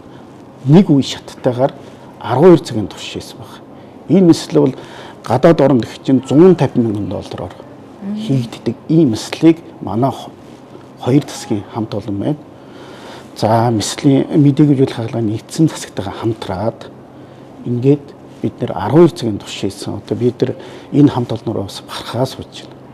Тэгэхээр энэ бол биднэрт бол боломж ус их байгаа гэдгийг. Энэ шинэ технологиудыг нэвтрүүлээд явхад гол юмнууд юу байна вэ гэхээр маш олон сайхан шинэ технологиуд 25 нэвтрлээ, 26 нэвтрээ явахаар бидний гол төлөвлөд байгаа зүйл ирэх онд за энэ оны сүүлийн төлөвлөгөөч гэсэн яг ирж байгаа хүүхдүүд болон одоо их барих эмэгтэйчүүдийн тусламж үйлчилгээ үзүүлж байгаа энэ хүмүүст бид нар ямар нэгэн хүлээгдэлгүйгээр ямар нэгэн нөгөө нийгмийн эрүүл мэндийн үйлчилгээ авах гэж байгаа болон яг хэвтийн эмчлүүлэг амбулаторийн тусламж үйлчилгээ авч байгаа хүмүүст үзүүлэхэд бид ямар нэгэн хүлээгдэл бууруулгүй үйлчилгээ ажилладаг чухал байгаа. Тэгээ энэ ажлын хүрээнд бид нар төлөвлөлтийн хувьд юу хийсэн бэ гэхээр энэ онд амбулаторийн хүлээгдэл болон мэслийн тусламж үйлчилгээ хүлээгдлийг бууруулах тодорхой төлөвлөгөө гаргаад энэ 25-ны 12-аас аваад нэлээд өндөр үр дүнтэй нэлээд сайхан өөрчлөлт гараад ирлээ. Тэгээ эх 26 онд бол бид нар энэ олон шинэ технологиудыг нэвтрүүлэхийн тулд яг одоогийн байдлаар их хүүхдийн эрүүл мэндийн үндэсний төв яг үндсэн санхүүжилтийн хувьд авч үзэх юм бол 98.1% нь яг эрүүл мэндийн даатгалын санхүүжилтийн хүрээнд яваад байгаа. За 1.9% нь одоо бусад туслах үйл ажиллагааны ордог гэж яваад байгаа. Энэ үйлчлэгээний зөв харьцаа эрүүл мэндийн даатгалын сандаа хэтэрхий их ачаал өгөөд яваад ивэл цаашдаа энэ олон тусламж үйлчилгээ, энэ олон одоо манайх шиг одоо няран за их барих эмэгтэйчүүд хүүхдийн эмнэлгийн эрчимдийн тасгууд дээр ирсэн тохиолдол болгоноо бид нэр энэ хүндрэлээ эмчлэхийн тулд улсын төсвийн санхүүжилттэй одоо байгаа 98.1% даатгалын санхүүжилтийн ачааллыг бид нар 60-аас 65% руу оруулж яг энэ шинэ технологиуд дээр улс орны том бодлого эрүүл Монгол хүн хөтөлбөр алсын хараа 2020 гэсэн энэ хөтөлбөртөө уялдуулаад улсын төсвийн одоо дэмжлэг татаасыг 30-аас 35% хүргэж энэ сайхан шинэ технологиуд маань нийлж дэлхийн одоо жишгт хүрэх юм бодлого байгаа. Тэгэхээр эр гонд бидний хувьд гол төлөвлөж байгаа зүйл гэх юм бол амбулатор, мэс заслын, их барих хүүхдийн энэ үндэсний одоо энэ гол онцлог буюу одоо нэг том үндэсний төв дотроо их барих хүүхдийн хоёр тусламж үйлчилгээ үзүүлдэг энэ нэмлэг дээр хүлээгдэл, чирэгдэл гэж ярих юм уу. За яг мэслийн хүлээгдлийг бууруулахад бид нар энэ улсын төсөв болон даатгалын хамтарсан санхүүжлийн бүтэц хамгийн их одоо зөв зүйтэй алхам гэж яваад байгаа. Энэ дээр ч гэсэн манай улс орнууд, эрг онууд ч гэсэн дотоодын нийт бүтээгдэхүүний өсөлтийг яг дэлхийн одоо дундад хөгжилтэй орнуудах шиг 5-6% руу төхүүлжээж энэ үйл ажиллагаа манаас төгс явах учиртай. Тэгэхээр саяны манай захирлуудын ярьж байгаа яг их хүүхдийн эрүүл мэндийн үндэсний хамт олонны хийж байгаа зүйл бол их ураг нэраа гэдэг энэ цогц тусламж үйлчилгээг хэрэгжүүлэхэд бидний гол төлөвлөлт бол хүндээ асуудалгүйгээр сайхан чирэгдлгүй хүлээгддэг тусламж үйлчилгээний хүртээмжийн ч гэсэн олон төрлийн юм санхүүжилтийн хөөсрөөс явах нь бол нэлээд бас үр дүнтэй зүйл гэдэг дээр бид нар бас төлөвтэй гэдэг явж байгаа. Санхүү эдийн засгийн хувьд нэлээд чанга жил болох шиг боллоо. Эрүүл мэндийн даатгалын сантай холбоотой нэлээд олон асуудлууд гарлаа. Их хүүхдийн эрүүл мэндийн үндэсний төв маань ямар байваа, асуудлыг яаж шийдэж, яаж давж гарваа. Тэгээ энэ тал дээр бас одоо хэдүүл бас галтгоотойгоо холбоотойс ганцын мэдээллүүдийг авъя. Ер нь бол яг сайн төлөвлөлт хийгээд явхад гол зүйл бол яг энэ тусламж үйлчилгээ үзүүлж байгаа зүйл дээр яг энэ санхүүжилтийн асуудал, тусламж үйлчилгээгээ хүлээгдэл үүсэж одоо тусламж үйлчилгээ хандсан хүн болгонд тусламж үйлчилгээ жиг төвлөгийн тулд яг энэ санхүүжилтийн асуудал чухал байдаг. Тэгээ яг энэ 25 онд бол их хүүхдийн эрүүл мэндийн үндэсний төвийн гол санхүүжилтийн дийлэн хувь буюу 98% нь бол эрүүл мэндийн даатгалын сангаас авч байгаа санхүүжилт нь яваад байгаа. Тэгээд энэ онд бол яг одоо 25 оны өнөөдөр сүүлийн хувьд аваад үзэх юм бол энэ даатгалын санхүүжилтанд тулгуурласан санхүүжлийн тогтолцоогоор явсан хэдий ч бид бүхэн бас их хүүхдийн эрүүл мэндийн үндэсний төвд бол яг заавал даатгалын санхүүжилт, усын төсвийн санхүүжилтээс илүүтэй үндэсний одоо байгууллагууд маш одоо энэ зүйлүүдээр нэлээд бас их сайхан эрэг тийм нийгмийн эрүүл мэндийн арга хэмжээ, иргэд өөрөө их сайн ханддаг болсон байна. Тэгээд бид бүгдийн хувьд бол тодорхой шинэ технологиуд нэвтрүүлсэн тусламж үйлчилгээгээ бас давуулан биелүүлсэн юм амжилттайгаар даатгалын сан дээрээ бол тодорхой хэмжээнд одоо авдаг үүсгээд за даатгалын сан маань бас энэ асуудлыг бас засгийн газрын дэмжлэгтэйгээр бас дараа хондоо бас биднийг бас шийдвэрлэж өгөх одоо ийм даатгалын сан маань өртөө л юу гэдэг оноо гаргаж байгаа юм байна. Ерөөдөндөө даатгалын сан бол яг хуу тодорхой асуудалтай байгаа гэдэг нь яг хуу нийт одоо гол эрүүл мэндийн салбарын тодорхой болсон шүү дээ. санхүүжилтийг авахдаа даатгалын сандаа гол төвлөрөөд яваад байгаа. Тэгэхээр миний хувьд юу гэж хэлэх гээд байна вэ гэхээр энэ одоо 21 аймаг 9 дүүрэг одоо их хүүхдийн эрүүл мэндийн үзэгдэл үндэсний амаржих газрууд гэсэн энэ газруудын тусламж үйлчилгээний санхүүжилтийг төр өөрөө даатгал систем рүү явахгүй бол 98.1% нь яг одоо энэ 25% аваад үзэх юм бол даатгалын сан дээрээ ер нь энэ хувьд нь ер нь иймэрхүү явж байгаа. Тэгэхээр энэ чиглэлээр тодорхой хэмжээнд улсын төсвийн ачааллыг нь 30-35% руу яг энэ их хүүхдийн тусламж үйлчилгээ чухал юм шүү. Яг энэ их ураг нэрэн энэ тусламж үйлчилгээ энэ одоо ургийн тусламж үйлчилгээ чухал гэдгийг ойлгоод тусдаа одоо бид бүхний хувьд бол тусдаа улсын төсвийн санхүүжилтөнд бодлого гаргаад явах нь хамгийн зөв зүйтэй алхам гэдгийг 26-27 онд бол манай эрүүл мэндийн яам засгийн газрын бодлого боловсруулж байгаа хүмүүс маань явах нь хамгийн зөв зүйтэй шийдэл гэж яваад байгаа. Тэгээд бид бүхний хувьд ч гэсэн 26 онд бол маш олон гоё шинэ технологиуд шинэ хийж байгаа одоо ирж байгаа үйлчлүүлж байгаа хандж байгаа хүмүүс хүлээлт чирэгдэлгүйгээр амбулаторын тусламж үйлчилгээ авдаг. Мэслийн тусламж үйлчилгээрээ ч гэсэн 25 онд бид нар бас амжилт гаргачихлаа. Хүлээлтээ бууруулах гад за ажлын өдрөөр ороо 20 цаг хүртэл амралтын өдрөөр яг энэ чих хамар хоолой мэс засал за энэ одоо ерөнхийдөө бусад одоо энэ хүлээлт чирэгдэлтэй байгаа гэж одоо иргэдийн ярьдаг энэ мэслийн тусламж дээр бол амжилт гаргачихлаа. Эх 26 онд энэ авж байгаа ирсэн тусламж үйлчилгээ авж байгаа санхүүжилт авж байгаа одоо энэ амбулаторийн бол энэ тусламж үйлчилгээнд дээр даатгалын сангаас гадна 100% хамааралтай биш яг хамгийн зөв бүтцэн хүүхдийн эрүүл мэндийн үндэсний төвд бол 98% даатгалын сангийн хамааралтай явж байна. Тэгэхээр энэ хамаарлыг 60% нь эрүүл мэндийн даатгалын санхүүжилтийн хамааралтай 35% нь улсын төсөвдөр яг энэ онцлог их хүүхдийн тусламж үйлчилгээ энэ их хүүхдийн эрүүл мэндийн төв үндэсний төв гэдгээс гадна амарч газрууд байгаа юм. За одоо 21 аймаг 9 дүүрэгт ажиллаж байгаа яг энэ одоо хүүхдийн тусламж үйлчилгээ их эрхийн тусламж үйлчилгээ үзүүлж байгаа энэ бүх улсын хэмжээний том тогс бодлого бол яг энэ 30% 35% нь бол эрүүл мэндийн одоо даатгалын сан 60%, улсын төсвийн татаас нь 35%тай тухайн өөрийн байгууллага олох үйл ажиллагааг 5%тай болох юм бол санхүүжилтийн хамгийн зөв бүтэц байгаа гэдгийг 25 оны эцэс ч гэсэн ер нь бол яг ингээд тоо статистик багчлаа гэсэн. Тийм онцлог эмнэлгүүд бас байгаа л байна л да. Тэгээ яг эрүүл мэндийн даатгалын сантай холбоотой жишээлбэл халдвар төвчин судлалын үндэсний төв бас ярьж байгаа хгүй бид нар ямар одоо халдвар төвчин гараасаа гэж суугаад байлтай нүшээ энэ бас асуудал байна гэсэн. Тэгэхээр эх хондоос яг эрүүл мэндийн даатгалын бас бид хэд нэг нэвтрүүлэг бэлдээ да гэж зорж исэн. Тэгээд Батбаяр захирлаас бас нэг асуулт асуу. Ер нь бол соёлын нийтийн холбоотой яриад тахаа би нэг. За тэгээ за тийм даатгалтай холбоотой ихаар нэг даатгалын үнэлэмж гэдэг нэг байгаа. За сая жишээлбэл би хэлсэн дээр дунд чихний төрөлхийн хөгжлийн гажиг гэж байгаа. Энэ мэн өөрөө чих хамар болон тасаг мэн сувгаа нээж байгаа. За эрүүл мэндийн тасаг мэн баг хамт олон дараагийн хэлжинд нь орж ирээд за хавирганы мөгөөсөөр нь чихний дэлбэнг хэлбэржүүл хийж байгаа. Энэ хагалгаа нийтээ одоо 20 гаруй хүний бүрэлдэхүүнтэй 12 цаг хийж байгаа хагалгаа. Энэ хагалгаа өндөргөжлөлтөөр орно одоо 4-5 үе шаттай хийгдээд 150 мянган доллар буюу одоо хагас тэрбум төгрөгөөр хийгдэж яхад манай улсад бол даатгалын үнэлэмж байна 2-3 сая төгрөгөөр байна. За манай бөөр нэмсдлийнхаа бөөр бид нар шилжүүлсэн суулгасан хагалгаа байна. Бөөр шилжүүлсэн суулгасан хагалгаа маань 8-10 цаг үргэлжилж байгаа. Энэ хагалгаанд бас 30-40 хүний бүрэлдэхүүнтэй манайхаа орж байгаа. Тэгэхэд энэ мэн одоо ингээд өртгөө бол бид нар нөхтгөө ийм юм. За мөн элийг шилжүүлэн суулгахад 100 гаруй хүний бүрэлдэхүүнтэй ордог гэдэг. Одоо арай багасж байгаа. Гэхдээ энэ мэн бүхэл бүтэн 10 хэдэн цаг явдаг лээ. Тэ 15-аас 18 цаг явдаг баг. Үргэлжилдэг. Энэ хагалгаанд одоо тэр 80-аас 100 хүний бүрэлдэхүүнтэй орж байгаа мөртлөө бид нэр өртгөө нөхөж чаддаг. Үндснийхээ төвийнхээ хувьд бол бид нэр шинэ технологиг бол нэвтрүүлмээр байдаг. Гэтэл энэ мэн өөрөө даатгалын санхүүжилт мэн өөрөө биднэрд бол хязгаарлагдмал байдаг, алдагдал үүдэг. Гэхдээ үндэсний төвийн үүргийнхаа дагуу бид нар шинэ технологиг бол нэвтрүүлсээр байх болно. Гүйцэтгэлийн санхүүжилт тэгээд эрүүл мэндийн даатгалын санд таац тогтоогоод өчгөр энэ өөрөө надад нэг тийм агуулга хэлбэрийн жоохон юм асуудал үүсээд байдаг юм болоо даа л гэж харддаг. Яг даатгалаар би тэгэхэд цааш дахиад шинэ дугаар хийхээр бол мэдээж бүх эмнэлгүүдээс төлөөллийг аваад ярилцах болно. Тэгээд энэ дээр нэг ганцхан нэг зүйлийг мартахаас өмнө хэлэхэд манай Монгол улсын одоо энэ хувьд бол их гоё гайхалтай бас системтэй 0-18 насны хүүхэд яг төрөх насны жирэмсэн эмэгтэйчүүд өөр үн төлбөргүй байдаг. Энэ өөрөө маш их том давуу талтай. Өөрөөр хэлэх юм бол тийм хүнлэг инэрэнгүү нийгмийг бас бид нар бүтээж явж байгаа юм бас гайхалтай улсалтай. Тэгээд яг энэ дээр юу хэлэх гэдэг нь вэхээр яг энэ жирэмсэн эмэгтэйчүүд хүүхдийн тусламж үйлчлэгэн дээр энэ тусламж үйлчлэг нь яаралтай, энэ тусламж үйлчлэг нь төлөвлөгөөгөөр орох ёстой. Энэ тусламж үйлчлэг нь архаг учраас энэ тусламж үйлчлэгийг дахиад нэг сарын дараа авъя гэсэн ийм ойлголт ерөөсөө байдаггүй. Тийм учраас энэ тусламж үйлчлэгээ маш онцлог шүү гэдгийг л улсын хэмжээгээр ойлгох явна өөрөө маш их чухал яваад байгаа. Тэгээд дээр нь яг хуу даатгалын одоо энэ тогтолцоо улсын одоо энэ татаас дэмжлэгүүд ирэх жилүүдэд 26 27 онд үнэхээр энэ сайхан бас өөрчлөгдөх бах. Энэ чиглэл дээр бас сая манад захирлын хэлснээр яг энэ одоо мэслийн тусламж үйлчлэгээ, амталтын тусламж үйлчлэгээний дундаж өртгүүд ч гэсэн улсын хэмжээнд ч гэсэн бас цаашлаад өндөр одоо түвшинд очих.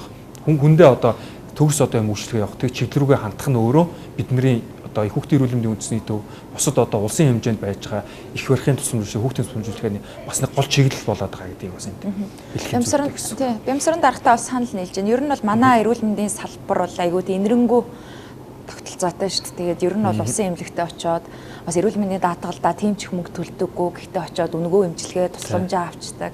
Хувьдаа бол айгүй сэтгэл хангалуун байдаг. Тэгээд Отгонбаатар захирлаас нэг асуулт асууя.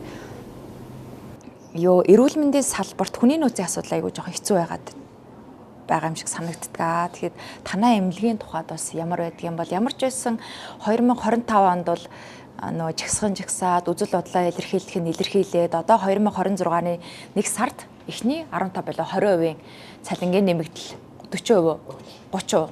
За 2026-ны 1 сард эхний одоо цалингийн 30% нэмэгдэл гээд ямар ч байсан нэг 3 сая 500 мянган төгрөгийн шаардлага тавьсан ч гэсэндээ 2 сая 900 руу эхний ээлжинд төхөж очиж байгаа юм байлээ. Танай яг ингээд хүний нөөц дээр их хүүхдийн энэ асуудал дээр ямар байдгийн бол сая жишээлбэл сүүл надад яг нэг мэдээг таалагдсан л да нөгөө анхны ажлын гараа гээд тэгээд дөнгөж дангаа ажилд орж байгаа сувлагч их баригч нартаа ингээд урамшуул дэмжлэг олгож ингээд энэ нь бол хүний нөөц айгүй зөв шийдвэр санагдсан.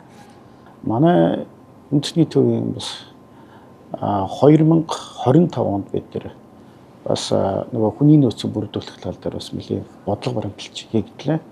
За хавар болох төр нийт одоо анагаахын шинжилгээ ухааны үндэсний сургууль, арт сургууль гээд одоо сувилхуу эрхэлдэг энэ олон байгууллагатай бид нэр бол танилцах уулзалт хүсэлтэд ингээд тавьсны үндсэн дээр одоо бид нар нэлээдэн сувилагчтай болсон. Бас нэг хүний нөөцийн хувьд бол яг энэ жилийн бол тайлан дээр харахад бол 92.9% эмчнэрийн хангалттай болсон байгаа. За сувилагч нарыг бол мэдээж одоо улс орон даяар дэлхийн нийтээр дутагдaltaй байгаа хэдий ч манайхны 73% хангалттай болсон байлаа энэ жилийн үед. Энэ жил манайх нэг 104 хүн шинээр авсан байгаа. Эмчнэр бол сувилагч нар нэг 29 хүн шинээр авсан ийм байгаа.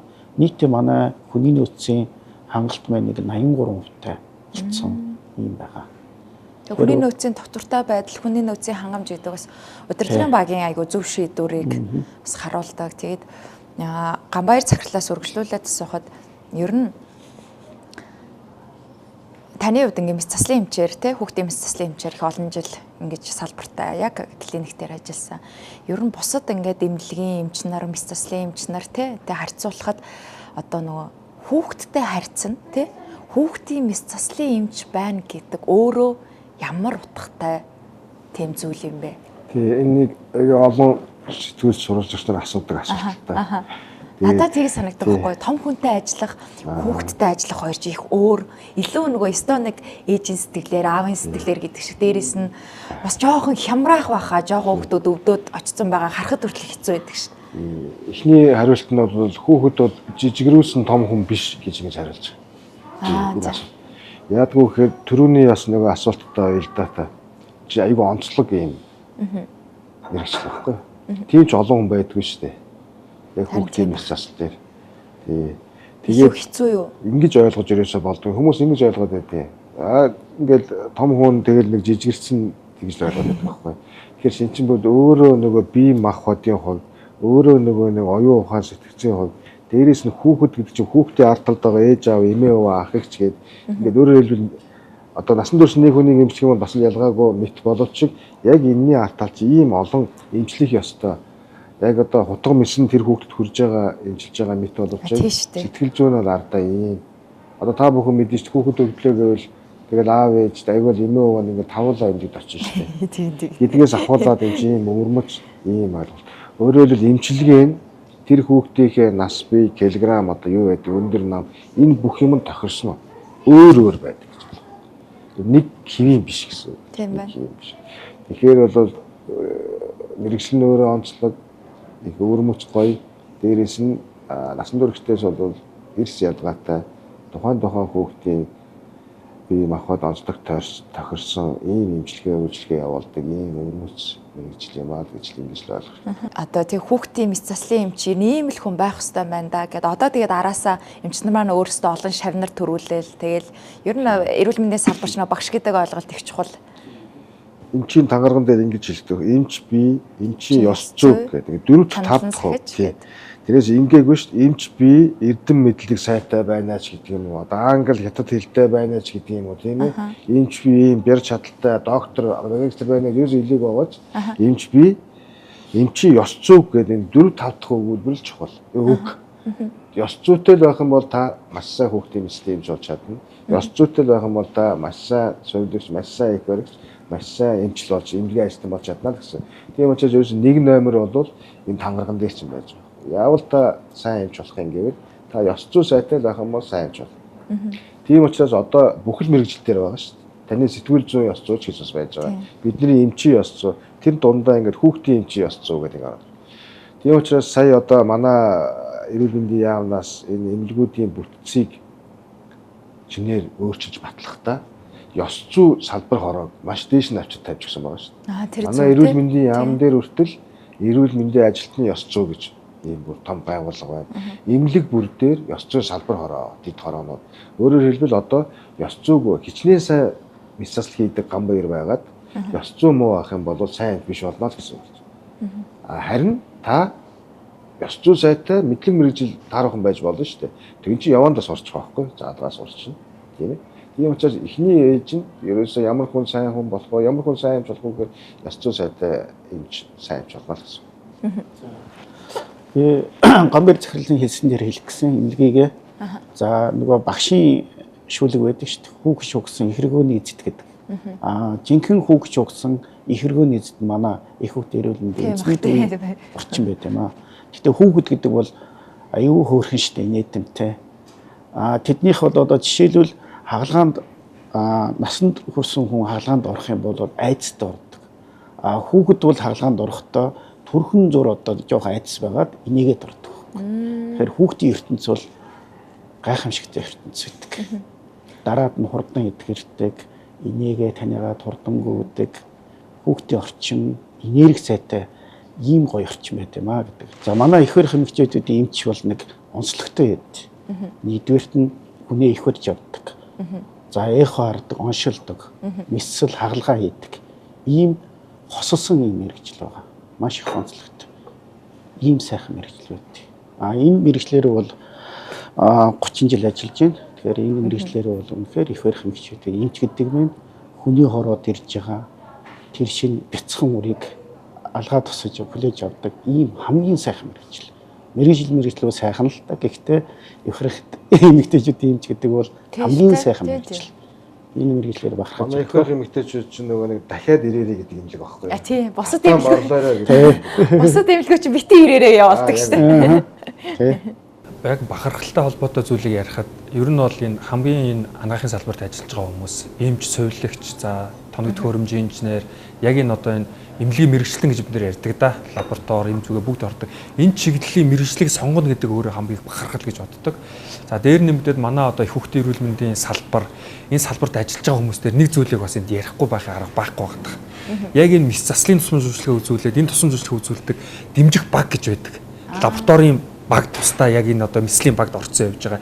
Яг эмийн хангалт, эмзүүн тусам зөвшөөрлөгөө үзүүлдэг баг, цаана эрүүл мэндийн даатгалын том систем, яг энэ санхүү бүртгэлийн ажилтнууд, за ариутгахлын хэсэг, эмнэлгийн тоног төхөөрөмжийн инженерүүд, За тэгээд бусад одоо дэмжих хэсэг, үйлчилгээний ажилтан, асаргч нар за нийт одоо хоол үйлдвэрлэлийг хангаж байгаа хагалгаанд орлоо, эртний шилжүүлэх хагалгаанд орсны дараа гэтэл тэр хоолны асуудал өөрөө маш их чухал байж байгаа. Бүтэн 1, 2, 3 сард явхад яг тэр хүүхдэд зориулсан тусгай нарийн хоолыг хийдэг гэдэг. Энэ чиглэлийн мэрэгчлэлээр бол ер нь зөвхөн эм цовлогч гэлтгүүгээр эмнэлгийн мэрэгчлэн гэдэг ойлголтын дотор байдаг асар олон энэ Монголын мянган хүмүүс байгаа.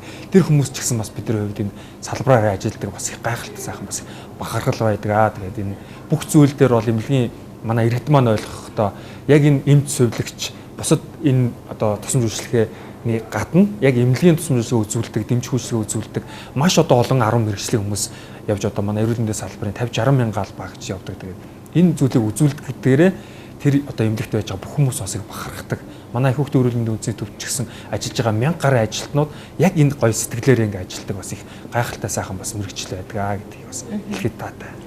Эрүүл мэндийн салбарын одоо эмнэлэг болгон л өөр өөрсдөө ингэсэн онцлогтой байгаад байна. Тэгэхээр ер нь бол дуу хоолойгоо хүргэсний үр дүнд бид нар хавдар тий за ковидтай холбоотойгоор бид нар халдварт өвчин гээд маш чухал ойлголтуудыг аваад тэднээс яаж урьдчилан сэргийлэх вэ? Нийгэмд яаж дуу хоолойгоо хүргэх вэ гэд энэ мэдээллүүдтэй болчлоо.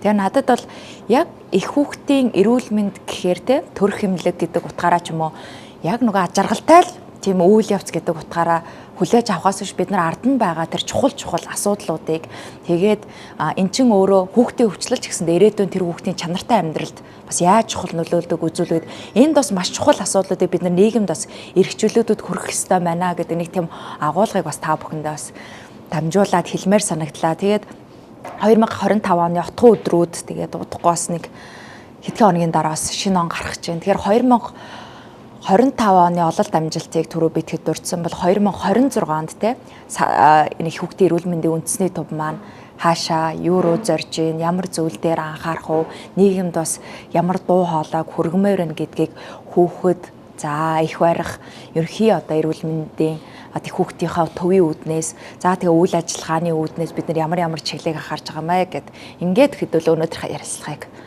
өндөрлөе. Тэгэхээр би Батулга захирлаас эхлээд ингээд хамгийн сүүлд Утганбаатар захирал дүгнээд ингээд явъя гэж бодлоо. За түрүүн бид нар дурдлаа.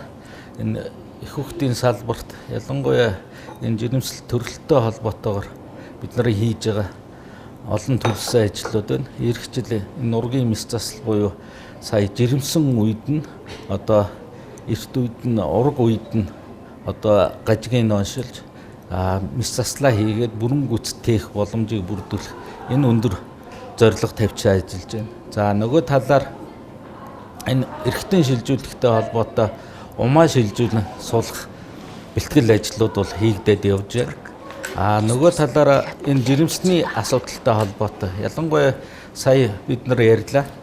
Эрт үед онцлох за гарсан одоо тодорхой хэмжээний төрөлхийн хөгжлийн гажигтай жирэмснийг эрт үед нь одоо тусламж үйлчилгээ авах юм бол одоо бүрэн гүйцэд одоо хөдөлмөрийн чадвартай иргэн энэ Монгол улсад бий болох талаар бид нар бол бас энэ тусламж үйлчилгээгээрээ бас сайжруулна гэж бодож байгаа. Нөгөө талаар сая би ярьлаа эмэгтэйчүүдийн эрүүл байж гэрүүл маань эрүүл одоо иргэн энэ Монгол улсад бий болох нэ гэдэг талаас харах хэрэгтэй.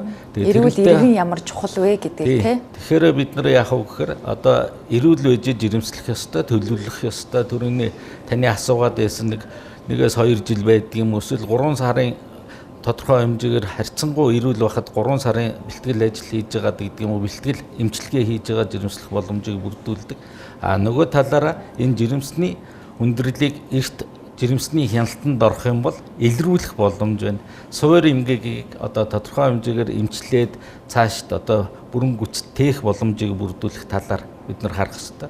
Нөгөө талаар энэ дэлхийд ч гэсэн одоо энэ эхийн эндэгдэл, няраа эндэгдлийн асуудал энэ улсын үндсэн үзүүлэлтийн нэг болж явж байдаг. Энэтэй холбоотойгоор бидний одоо ажил маань дийлнэх мэн сайхан байдаг боловч бас элдв янзын одоо энэ тусламж үйлчилгээтэй холбоотой нөгөө талаар одоо хувь хүний эрүүл мэндтэй холбоотойгоор хүндрэл эндэгдэл гарч байгааг аль болох бага болох тал дээр бол бид нар одоо энэ шинэ техник технологи болон энэ ажиллаж байгаа болсон хүчний ур чадвар мэдлэг мэрэгжил талаас нь дараагийн арга хэмжээг аваа явна гэж бодож байгаа. Ягаад гэвэл саяны миний яриад байгаа энэ жирэмсний хяналтын бүлэг, за саяны яриад байгаа эрт илрүүлэг, нөгөө талаар бидний яриад байгаа энэ хөдөө орон нутагт очиж багаараа очиж тусламж үйлчилгээ үзүүлж байгаа энэ үйл ажиллагаа одоо цар тахлаас хойш нэлээд тасалтдсан байсан. Энэ нэлээд өргөжөөд явахаар энэ жил бол суурай тавигдсан байна гэж хэлмээр байна. Тэгээд дээрэс нь нөгөө нэг хамтын ажиллагаа гэдэг дээр яг тий ард иргэд буюу их тэгээд аав нь тий гэр бүл бас их чухал үүрэгтэй шүү гэдгийг бас та бүхэн маань ойлгоорой. Гамбайр захирал. Тэгээ 2026 он бид бүгд одоо маш олон хийх ажил байна. Тэгээ зөвхөн багцлаад яг хэлэх юм бол хоёр чиглэл рүү энэ үйл ажиллагааг чиглүүлж ажиллая гэсэн ийм бодолтой байна. Нэгдүгээрт нь 2026 онд манай хүүхдийн мэс заслын 70 жилийн болж байгаа. Тэгээ хүүхдийн мэс засал 1956 онд анх Балжир гэж юмж одоо хүүхдийн амбулаторийн үйлчлэг мэс заслын үйлчлэг хийж ирснээс хойш одоо хүүхдийн мэс заслын албыг үүсч өгсөн гэж үздэг. Тийм учраас дараа жил буюу 2026 онд хүүхдийн мэс заслын 70 жилийн түүхт гэсэн малгайн дор манай хүүхдийн мэс заслын тасаг алба нэгжүүд маань одоо үйл ажиллагаагаа явуулна гэсэн үг. За маш олон мэдээ шинэ технологиуд, маш олон сургалтууд, тийм ээ, маш олон хүний нөөцтэй холбоотой асуудлууд энэ бүгдийг одоо бид нэр энэ 70 жилийнхаа хүрээнд 2026 онд хийж гүйцэтгэнэ гэсэн. За нийтдээ 18 баг энэ 70 жилийн ойг тэмдэглэх ийм 18 баг тус бүр одоо гарцсан байж байгаа. Ажлаа урдсан байдлаар төлөвлөсөн ингээд хийгээд явж байгаа гэж нэгдүгээр хийх ажил нь ингэж ойлгож.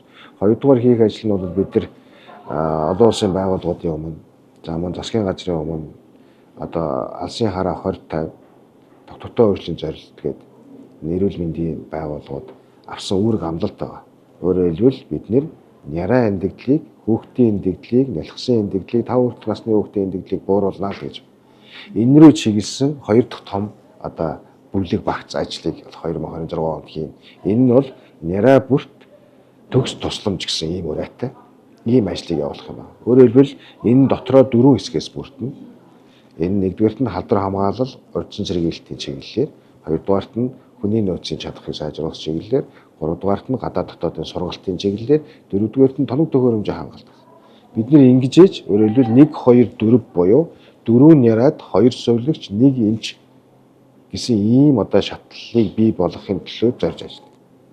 Нэг байвал бүр сайн шүү дээ. Гэхдээ бид нар шууд тэрэнд хүрч чадахгүй учраас 1 2 4 гэсэн ийм системийг нярaan тусламж үйлчилгээнд үзүүлье гэсэн ийм зорилтыг агуулж ажиллаж байгаа. Тэгээд энэ хоёр үндсэн ажлынхаа хүрээнд бүх хүүхдийн тусламж үйлчилгээгээ хийдэг одоо стандарт ном журмынхаа дагуу заавар өдөртөмжийнхаа дагуу хийгээд явна. Онцлог бол хоёр үйл явдал маань ийм байх болно гэж ингэж харж иж болох юм байна. 2026 оныг. Тэгэд Мэдлинг подкастын 2026 оны төлөвлөгөөнд би бас батлага эмчээ, гамбайр эмчээ бас багаараа оролцоосоо гэж өөрмөр байна. Ягаад гэвэл өсвөр насны хүүхдүүдийн тэр жирэмслэлтийн асуудал дээр бид нар тодорхой хэмжээнд дуу хоолойгоо өргөхүүл энэ бол нийгмийн айгүй эмзэг сэдв. Дээрээс нь миний нөгөө хувь бодол юу гэхээр хүүхдүүд бол нэм хүсэл мөрөөдөл дөөрөн ертөнц байдаг хгүй. Тэгэхээр эрүүл болох нь амьдралынхын зорилго байгаад би бас харамсалтай байдаг. Тэгэхээр ер нь л анханасаа эрүүл хүүхдийг бид нар те яаж бий болохын хүүхдийнхээ эрүүл мэндэд яаж анхаарал тавих вэ? Тэгэл хооллохоос өсвөлээл бас эцэгчүүдэд бид нар бас нэг ойлгуулах хэрэгтэй айгүй чухал олон ойлголтууд байна да гэд харддаг. Юмсрын дараагаас өргөлж. За 2026 оны бидний төлөвлөж байгаа зүйл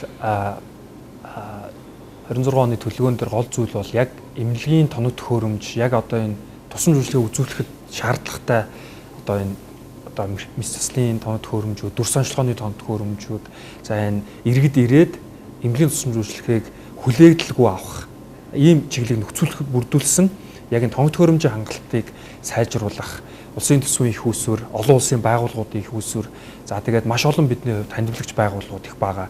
Нэгдсэн үндэсний байгууллагын харьяа байгууллагууд, дэлхийн эрүүл мэндийн байгууллагууд, за мөн үндэсний одоо аж ахуйн нэгжүүд, за түнчлэн бас бид бүхэнтэй бас хамтраад 25 онд хамтан ажиллаж гэсэн үндэсний бүхий холбооны дэмжлэг гэдэг энэ олон байгууллагуудын хамтын хүчээр, улс олон хувийн хөгжлийн хүчээр энэ тусламж үйлчилгээнд дээр одоо энэ эмнэлгийн тоног төхөөрөмж энэ чиглэлээ одоо дахин одоо сайжруулсан хэмжил байхаар нэгдүгээр төлөвлөж байна. За хоёр дахь төлөвлөгөөний гол ажил бол 26 онд бол ажилчдынхаа нийгмийн асуудал буюу цалин үнсийг одоо доктортой олгох, хүмүүс маань сэтгэл ханамжтай ажилласаа хийхэд тулд цалин үйлс, нийгмийн баталгаа өссөн юм жил байхаар бас төлөвлөлт энэ чиглэлийн бас төлөвлөлтийг хийж эрүүл мэндийн даатгалын сан, улсын төсвийн санхүүжилтүүд, бусад их усүрийн чиглэлүүдээр бид нар бас сайн төлөвлөлтүүдийг хийж ажиллагсад зөвхөн одоо их хүүхдийн эрүүл мэндийн төвийн асуудал чийдэгдээ явахад давхар дагаад бас энэ төрхийн эмнэлэгт бусад эмнэлгүүд гэсэн бусад одоо төрийн байгууллагууд чинь энэ үр дүн бас гараад ирнэ. Энэ чиглэлийн ажлууд бас их чухал байгаа.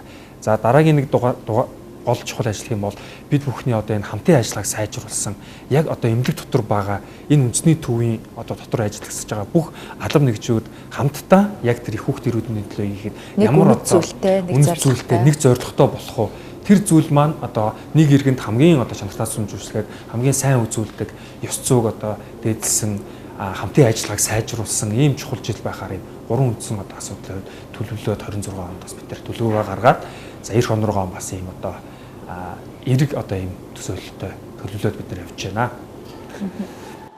За манай төвийн хувьд бол 2026 онд нэлээд олон ажил төлөвлөсөн байгаа. Манай захирлууд ерөнхийдөө хэлжлээ. Ер нь бол их хүүхдийн имдэглийг бууруулах чиглэлээр үндэсний багаа томилоод хөдөө орон нутаг 9 дүүрэг дээрээ үндэсний баг очиж сургуульд мэдсэл хагалгаа мэрэгжил мэдлэгийн дээшлүүлэх тал дээр бол ийм харилцсан одоо туршлагаа солилцох ийм газар дээр нь очиж одоо бид нар ийм тусламж үйлчлэгийг үзүүлнэ гэдэг дээр бол ирэх жилүүд одоо 2026 онд бид нар олон зүйлийг төлөвлөсөн байгаа.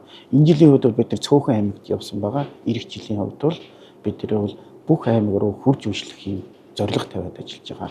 Ингэснээр Монгол улсад их хүүхдийн имдэглийг бууруулах чиглэлээр нэлээ дөрвтэй ажил хийгднэ гэдэг төлөвлөж байгаа. За бидний 2025 онд олсон ололт амжилтыг улам баталгаажуулна бид нар. Тухайлбал одоо эрхтэн шийдвэр суулгах, хаалгаа, шин технологи одоо улам нутагшуулах чиглэлээр байгаа. Мөн хамгийн гол нь хүний нөөцийн доктортой байдлыг хангах чиглэлээр төвийнхаа дотроо бас нэлээд ажлуудыг төлөвлөлөөд хийхээр байгаа. Манай төвийн өрөө бол их хүүхдийн эрүүл мэнд, эх орны эрхэм байдал гэсэн. Алт жохлог үйл чухал, нүүрс жохлог үйл чухал, метро жохлог үйл чухал. Гэхдээ хүнээс илүү тэр дундаа их хүүхдээс илүү чухал юм гэж байна. Өөрөөр хэлбэл Монголын өрс маш олон болох хэрэгтэй байна. Тэгжээж бид нар хөгжинэ. Энэ хамгийн чухал манай энэ төвийн өрөө бол энэ рүү чиглэсэн юм байна. Тийм учраас ихтэй, хүүхдтэй эрүүл мэндийнхаа тусламжийг зориулгаад амжилттай саяны ажлуудаа хийж гин бол эрхэм баялаг буюу энээс илүү хөрөнгө оруулалт гэж байхгүй шүү гэдгийг одоо хэлье гэж бодож байна.